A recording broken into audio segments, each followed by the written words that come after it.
আমাদের অনন্য স্টোরি সকল প্রকার পার্ট গল্প দেখতে আমাদের চ্যানেলটি সাবস্ক্রাইব করে পাশে থাকা বেল আইকনটিতে ক্লিক করে অল নোটিফিকেশন অন করে দিন। মাইলো আদিত্য মাইয়া কি সুন্দর পুতুলের মতো হয়েছে। আরে আদিত্য মায়ের মতোই দেখা যায়। কি রেখে দি তুই কে বাসু? আদ্রিতাও দাঁত কেলিয়ে চোর পূর্বক হেসে বলল, জি দাদি, ভালো আছি। তোমরা কেমন আছো? আমরাও ভালো আছি। আয় আয় ভিতরে আয়। তাসান বলে উঠল। হ্যাঁ হ্যাঁ, গেদা গেদিগঞ্জ চলো চলো। সবাই ভিতরে এসে ফ্রেশ হয়ে নিল। তারপর বিশাল লিভিং এরিয়ায় সবাই এসে জমা হলো বিয়ের সব আয়োজন নিয়ে আলোচনা করতে। ফিরোজের মা সবার জন্য তেলের পিঠা বানিয়েছিল, সেগুলো এনে খেতে দিল সবাইকে।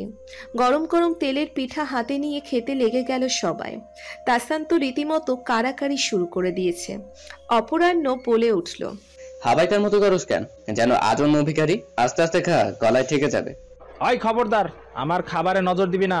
এমনিতে আমি ঠিক মতো খেতে পারি না, রুচি পাই না মুখে, আর তুই আবার নজর দেস? হ্যাঁ ঠিকই কইছস। তাও ভালো তো রুচি নাই, নাইলে আমগই চাবাই খাইয়া ফেলতি। ওদের কাণ্ড দেখে হাসলো সবাই। বিয়ের জন্য বাড়িতে মেহমান আর কাজের লোকের সমাগম অনেক। আর আদ্রিতাদের আসার খবর শুনে আশেপাশের অনেক লোকজনও আসছে দেখতে। আদ্রিতা খেয়াল করলো গ্রামের কয়েকটা মেয়ের দল দরজার আড়াল থেকে উকি দিয়ে ওদের দিকে তাকিয়ে আছে, আর কি যেন বলাবলি করে আবার হাসছেও। ভালো করে পর্যবেক্ষণ করে বোঝা গেল মেয়েগুলো নিবিড়কে দেখছে। তাকে দেখেই লাজুক হেসে নিজেরাই কুটি কুটি হচ্ছে। ব্যাপারটা আদ্রিতার কাছে খুব ইন্টারেস্টিং লাগলো। সে উঠে দাঁড়িয়ে ধীরে ধীরে এগিয়ে এলো মেয়েগুলোর সামনে হাত নাড়িয়ে হাসি মুখে বলল, হাই, আমি আদ্রিতা। তোমরা এখানে দাঁড়িয়ে আছো কেন? ভেতরে আসো। মেয়েগুলো বলল, না না, আমরা ভেতরে যাবো না, আমরা তো খালি দেখবার আছি। কি দেখতে এসছো? ওদের মধ্যে একজন বলল, আসলে ময়না কইল জমিদার বাড়িতে নাহি সিনেমার নায়ক আইছে, তাই আমরা নায়ক দেখবার আসি। আদ্রিতা ভ্রুকুচকে বলল, নায়ক? ওই যে ওই নায়কটারে। নিবিড়ের দিকে আঙ্গুল দিয়ে ইশারা করে দেখলো মেয়েটা। আদ্রিতা বুঝতে পারলো ওরা নিবিড়কে নায়ক ভাবছে। বিষয়টা বেশ মজাদারই লাগলো তার কাছে। কিছু একটা ভেবেই আদ্রিতা বলল, তো এখানে দাঁড়িয়ে আছো কেন? চলো ভেতরে গিয়ে নায়কের সাথে দেখা করো। না, আঙ্গারে শরম হরে। আরে শরমের কি আছে? তোমাদের নায়ক সাহেব অনেক জেন্টাল লোক, সবার সাথে অনেক ভালো ব্যবহার করে। তার ফ্যানদের জন্য তো সে সব করতে পারে, অটোগ্রাফ, সেলফি, যা চাও তাই দেবে। অন্য কিছু চাইলে তাও করবে, শুধু বলার অপেক্ষা। কিন্তু ওখানে তো কত লোক, সবাই কি কইব? ও আচ্ছা, তো তোমরা নায়কের সাথে আলাদা দেখা করতে চাও, তাই তো? মেয়েগুলো মাথা দোলালো। মানে হ্যাঁ। আদ্রিতা বলল, ঠিক আছে, আমি তোমাদের কাজ করে দিতে পারবো। তার আগে বলো আমি কি পাবো? আমারও তো কিছু বেনিফিট দরকার, তাই না? মেয়েগুলো বলল, আঙ্গারে আম বাগান আছে, আপনার অনেকগুলো আম দিব নে।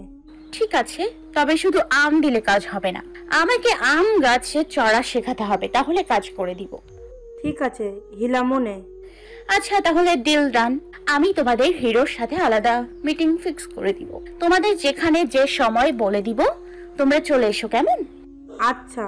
মেয়েগুলো চলে গেল খুশি মনে। আদ্রিতা মনে মনে ভীষণ পৈশাচিক আনন্দ পাচ্ছে তার প্ল্যানের কথা ভেবে।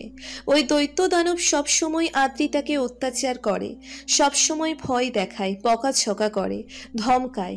আজ ভালো একটা বদলা নেওয়া যাবে, মজা হবে তার অবস্থা দেখে। গ্রামের মেহমানদের মাঝে আরও কিছু কাজিন যোগ হয়ে গেল ওদের সাথে, যেমন ফিরোজের ছোট ভাই ফয়সাল, ফুপাতো খালাতো চাচাতো তালইতো, এমন আরও অমুক তমুক কাজিন জড়ো হয়ে আড্ডা মাস্তি আর 4 গুণ বেড়ে গেছে। পিঠা খাওয়া শেষে তাসান ফয়সার উদ্দেশ্যে বলল, ওই জামাইয়ের বউ, আমগো গ্রাম ঘুরাবি না? আমরা কি শুধু ঘরের ভিতরে ডিম পাড়তে আইছি নাকি? আদ্রিতাও বলল, হ্যাঁ আপু, আমারও গ্রাম ঘুরে দেখার খুব ইচ্ছে, চলো না যাই। ফাইসা বলল, আচ্ছা চল, তোরা রেডি হয়ে আয়, আমি মাকে বলে আসছি। একটু পরেই বের হলো সবগুলো। ফাইসা, ফয়সাল ওরা 2 ভাই বোন ঢাকাবাসীদের নিয়ে বের হলো গ্রাম ঘুরতে। সবুজে ঘেরা শস্য শ্যামল মায়ায় চড়ানো ছোট্ট গ্রামের মেঠো পথ দিয়ে হেঁটে চলেছে সবাই। ফয়সাল হাঁটতে হাঁটতে তাদের ক্ষেত খামারগুলো দেখিয়ে দিচ্ছে। নোরান সবার পিছে ধীর গতিতে চলছে, নিজের মতো নিচে। এই কোলাহল যানজট মুক্ত শ্যামল পরিবেশের মুগ্ধতায় হারাচ্ছে সে। এখানকার বাতাসে যেন এক অসীম মায়া, মাটির গন্ধে আপন আপন ভাব। নোরান পায়ের জুতো জোড়া খুলে হাতে নিল, খালি পায়ে মাটির সাথে নিজেকে আরো সংযুক্ত করলো। নিজের মতো একা একাই হেঁটে সবার থেকে আলাদা হয়ে গেল। বাকিদেরও এই গ্রামীণ প্রকৃতি মনোমুগ্ধকর আত্মতুষ্টি দিচ্ছে। আদ্রিতা তো সবকিছুতেই বাচ্চাদের মতো উৎসাহে লাফাচ্ছে শুধু। আশেপাশের লোকজনগুলো উৎসুক দৃষ্টিতে তাদের দিকে তাকিয়ে আছে। তা দেখে তাসান বলে উঠল, আজ মনে হয় আমার একটু বেশি হ্যান্ডসাম লাগতেছে। কিরে দেখ না, গ্রামের মাইয়াগুলো কেমনে হা করে তাকাইয়া আছে। হয়তো ভাবতাছে এত হ্যান্ডসাম পোলাটা কই থেকে আইলো। অপরাহ্ন বলে উঠল, হতে পারে এটা ভাবছে চিড়িয়াখানার হনুমান এখানে কিভাবে চলে এলো। আর যাই বলিস, মাইয়া তো গ্রামের গুলাই বেস্ট। একেবারে সহজ সরল লজ্জাবতী। একে গ্রামে আসার প্রতিদিন এবার ভালোই পাবো। ডজন খানিক তো পটিয়ে ফেলবো দেখিস। নাহলে যাওয়ার সময় গান গাইবে কিভাবে? परदेसी परदेसी জানা নেহি মুঝে ছোড়কে মুঝে ছোড়কে। রবি বলে উঠল, আমিও ভাবছি শহরে তো অনেক সেবা করলাম, এবার গ্রামের মহিলাদের দুঃখ দূর করার জন্য নিজেকে নিয়োজিত করব। তাসান বলে উঠল, হ্যাঁ মামা, তা তো দেখতেই পেলাম। আসতে না আসতেই ফিরোজের বিধবা ফুপু তোমার ক্লায়েন্ট হয়ে গেছে। যাওয়ার আগে গ্রামের কোনো নারীকে আর দুঃখিত রাখবে না মনে হয়। কেমনে করো মামা, আমগোও কিছু শিখাও। সবই প্রতিভা বুঝছো, আর মহৎ প্রাণ ভাবনা। এভাবেই হাসাহাসি করতে করতে সবাই খেতে চলে এলো। সবুজ ধানের ক্ষেত বাতাসে দোল খাচ্ছে, অপূর্ব সেই দৃশ্য। সামনেই সেচ পাম্প থেকে ঝপঝপ করে পানি পড়ছে। সরু ট্রেন দিয়ে পানি গড়িয়ে ধান খেতে যাচ্ছে। তা দেখে আদ্রিতা এক্সাইটেড হয়ে লাফিয়ে উঠে ফাইসাকে ওখানে নিয়ে যেতে বলল। সে সেচ পাম্পের কাছে যাবে, কিন্তু বরাবরের মতোই বাদ সাধল নিবিড়। সে কড়া গলায় বলল, একদম না, সামনে ড্রেন কত পিচ্ছিল দেখেছিস? পড়ে হাত পা ভাঙার শখ জেগেছে। ফাইসা বলল, হ্যাঁ ওরই ওখানে পিচ্ছিল আছে, তুই পরে যাবি তো? পড়বো না আপু, প্লিজ যাই না, প্লিজ প্লিজ। আচ্ছা ঠিক আছে চল, কিন্তু সাবধানে। বাকিরাও সেচ পাম্পে যাবে। পাম্পের সামনে লম্বা একটা ড্রেন, সেখানে দুইটা বাঁশের টুকরো রাখা আছে পার হওয়ার জন্য। সবাই জুতা খুলে পা টিপে টিপে এগুলো। ফয়সাল তাসান আগেই লাফ দিয়ে চলে গেল। তানহা যেতে গিয়ে ব্যালেন্স হারাতে নিলেই তখন হাত ধরে ফেলল অপরাহ্ন। চোখে চোখ পড়ল, হাত ধরে পার করলো তাকে। চশমা ঠিক করে দ্রুত অন্য পাশ হতে চলে গেল তানহা। সানভি পার হতে ভয় পাচ্ছে দেখে ফাইসা ওকে ধরে পার করালো। এবার আদ্রিতার পালা। সে এক পা এগুচ্ছে তো দুই পা পিছুচ্ছে। এমন পিচ্ছিল বাঁশের উপর দিয়ে পার হবে কিভাবে? তবুও মনে সাহস জুগিয়ে কাপা কাপা পা বাঁশের উপর রাখতে হঠাৎ নিজেকে হাওয়ায় পেল আদ্রিতা। মাথা তুলে দেখল নিবিড় তাকে কোলে তুলে নিয়েছে। কোনো কিছু বুঝে ওঠার আগেই নিবিড় ট্রেন পার করে অপর পাশে আদ্রিতাকে নামিয়ে দিয়ে আবার অন্য পাশে গিয়ে দাঁড়ালো সে। যেন চোখের পলকে সব হয়ে গেল, কিন্তু ওনার ভাব দেখে মনে হচ্ছে কিছুই হয়নি। আদ্রিতা সবার দিকে তাকিয়ে দেখল সবাই পানি দেখতে ব্যস্ত, এদিকে কারোর নজর নেই। স্বস্তির নিঃশ্বাস ছাড়ল আদ্রিতা। আপাতত সে নিজেও পানি দেখতে ব্যস্ত হয়ে পড়ল। ঝর্ণার মতো ঝপঝপ পড়তে থাকা পানির কাছে গিয়ে দুই হাতে পানি নিয়ে খেলতে লাগলো। নিবিড় পেছন থেকে কড়া গলায় বলছে, হরি পড়ে যাবি কিন্তু, পিছিয়ে আয়। কিন্তু কে শোনে কার কথা? পানি পেয়ে লাফিয়েই চলেছে সে। অতঃপর যা হবার তাই হলো। পিছলে গিয়ে পানির গর্তের মাঝে পড়ল। সেচের পানিতে পুরো ভিজে গেল সে। আদ্রিতার পড়ে যাওয়া দেখে হো হো করে হেসে উঠল সবাই। আদ্রিতা প্রথমে একটু লজ্জা পেলেও পরবর্তীতে সে পানির সাথে আরো বেশি করে মেতে উঠল। ঝর্ণার পানিতে যেমন নিজেকে ভেজায়, তেমনি সেচের পানিতে সে ভিজতে লাগলো। আদ্রিতার ভেজা দেখে তাসানো ঝপ করে নেমে পড়ল। সেচে মাথা ডুবিয়ে ভেজতে লাগলো। দুজনের কাণ্ড দেখে বাকিরা হাসতে লাগলো, কিন্তু আদ্রিতা দেখল না তার এমন মজা আরেকজনকে কি পরিমাণ রাগিয়ে দিচ্ছে। দেখতে পেল না নিবিড়ের শক্ত ক্রোধিত মুখমণ্ডল। মনের সুখে ভিজে তো নিল আদ্রিতা, কিন্তু উঠতে নিয়ে পড়ল বিপাকে। এই ভেজা কাপড়ে এখন বাড়ি ফিরবে কিভাবে? ক্ষেতের চারপাশে অনেক চাষিরা কাজ করছে। এই অবস্থায় সবার সামনে দিয়ে যাওয়া অসম্ভব। ভীতু চোখে তাকালো তাকালো নিবিড়ের দিকে।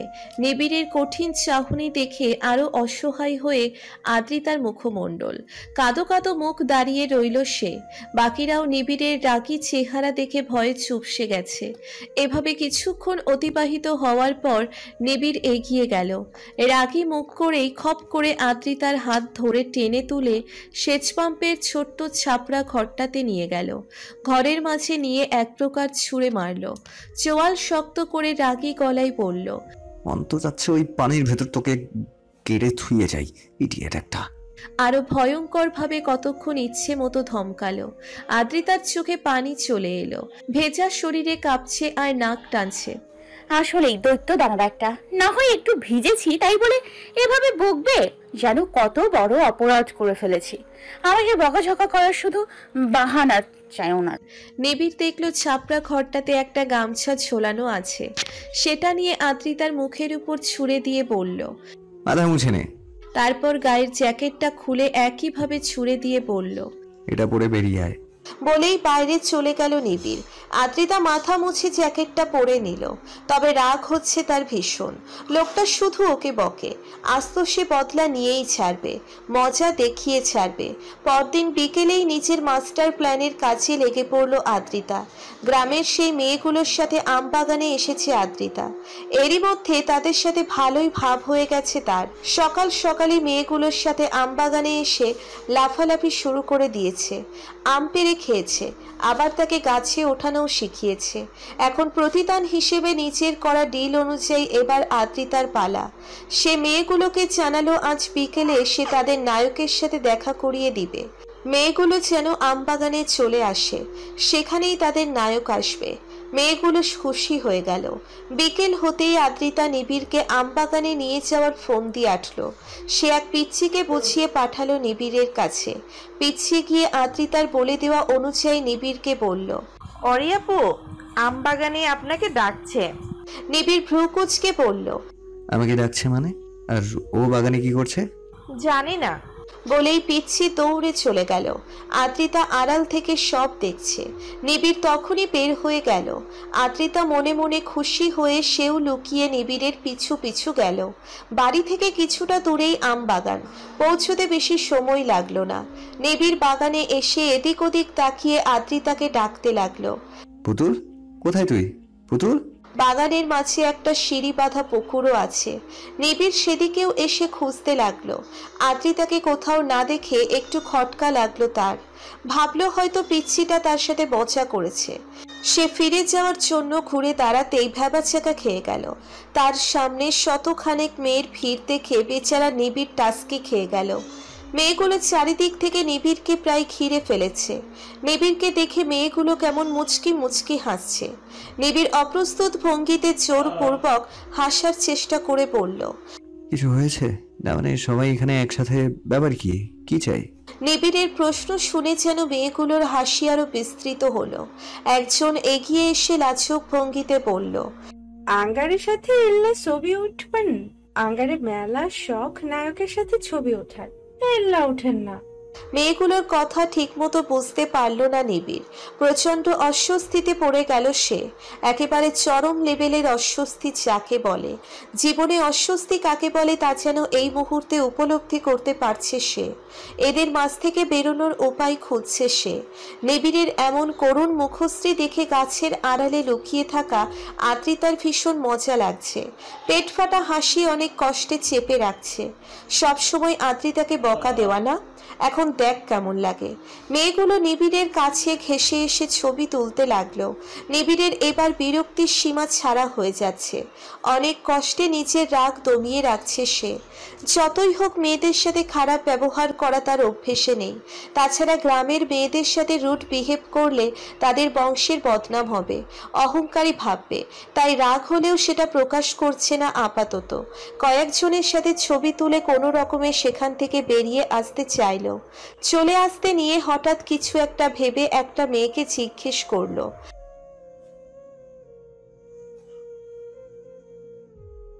একজন বলল, ওই যে আদ্রিতা আফা কইছে।